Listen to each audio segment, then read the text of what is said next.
ஓம் நமசிவாய. ஆன்மீக அன்பர்கள் அனைவருக்கும் வணக்கம்.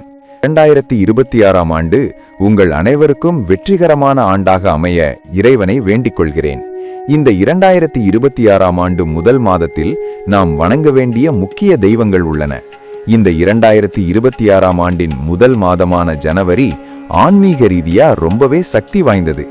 ஏன்னா இதுல பக்தி நிறைந்த மார்கழி மாதமும் வளம் தரும் தை மாதமும் இணைஞ்சிருக்கு. இந்த மாதத்துல நாம எந்த தெய்வங்களை வழிபட்டா என்ன பலன்கள் கிடைக்கும்னு இந்த வீடியோல தெளிவா பார்க்கலாம். முதலாவதாக ஜனவரி மாதத்தோட முதல் பாதி மார்கழி மாதம். இந்த நாட்கள்ல அதிகாலையில எழுந்து ஸ்ரீ ஆண்டாளையும் மகாவிஷ்ணுவையும் வழிபடுறது ரொம்ப விசேஷம்.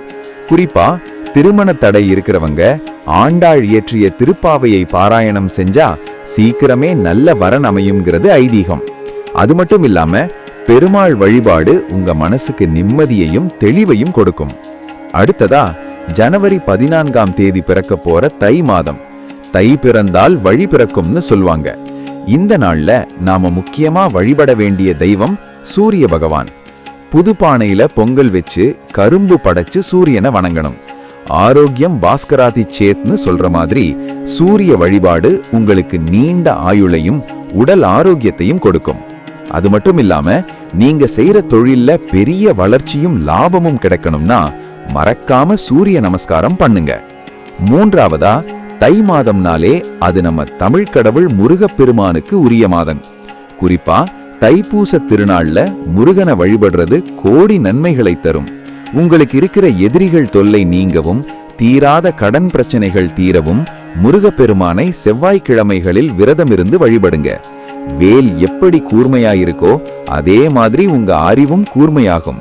எடுத்த காரியங்கள்ல வெற்றி கிடைக்கும்.